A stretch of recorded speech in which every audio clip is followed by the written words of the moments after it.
So we have all of your controls are right here. So we have your dome lights, your cot lights, your bench lights, your O2 light, which is in there. We have your suction unit, which is down. Suction unit is right here. And you can see the regulator. If we put this all the way up, when we go this, you can see the regulator goes all the way up. So we see that that's working good. Then coming up here to the top of this, we have, let's turn off the suction unit. So we have your heat, or we have a cool, and then we can control the thermostat with this right here.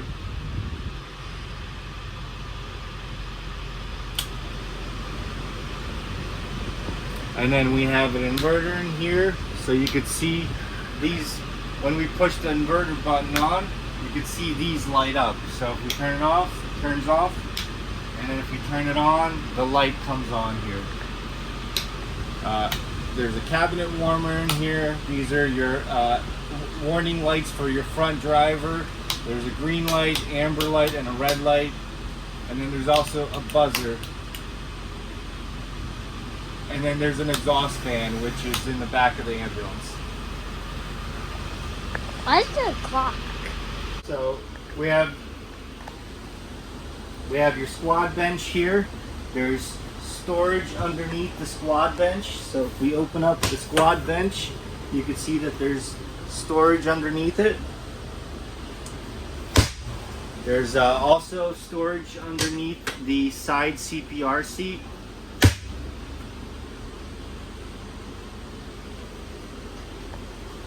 We have the cabinets that slide, and these also, all these cabinets also open up for easy restocking.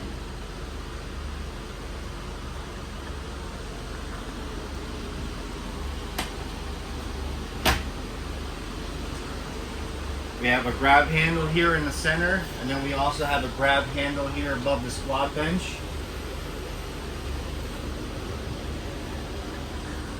We have the captain's chair right here. There's also a little workstation right above the captain's chair. So that goes up and down. And then there's little push things to make it slide back in. This was where your sharps container or your trash can would go. You could also put an additional sharps container and trash bag in here. There's a light timer right here. You have several oxygen ports throughout the ambulance. So there's an oxygen port here for your oxygen. There's also an oxygen port in your ceiling, and there's also an oxygen port on the action area. And then we have several lockable cabinets here. So this one is keyed with a lock. Then we have this one that has a dual key lock, and then a third additional. So this has 1, 2, 3 keyed locks.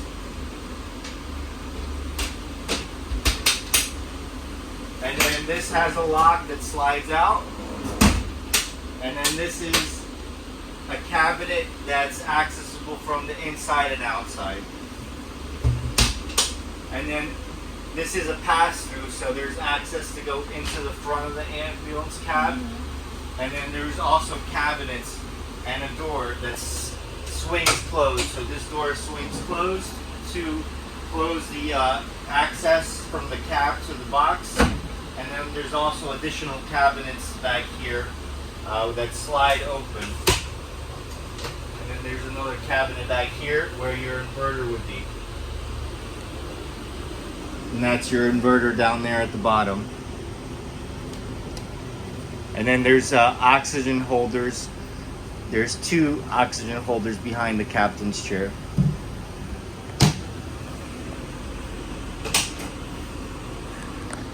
And then coming around to the front of the cab area, we have all of your emergency controls, your siren, your wheel and siren, your emergency lights.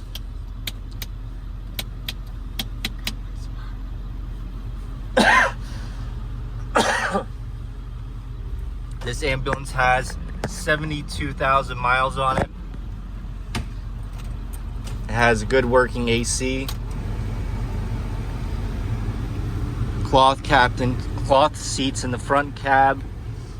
Very clean, extremely clean. Both passenger and driver's seat. It has cruise control, it has power windows, power locks, and it also has power mirrors. And then there's some sort of an old radio that I'm not even sure if it still works, but it looks like it powers on.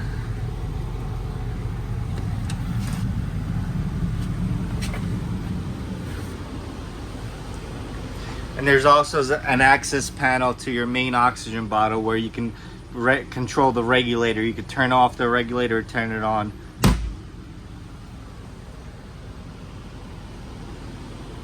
And then there's a little whiteboard that you can write stuff on as well. And then there's you could put things on top of this here.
Main oxygen compartment,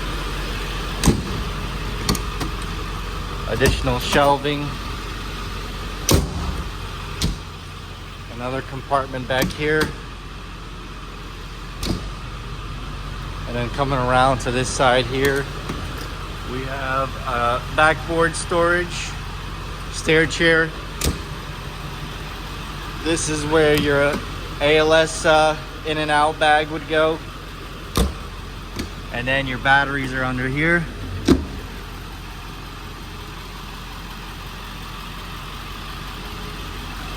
Again, very clean unit.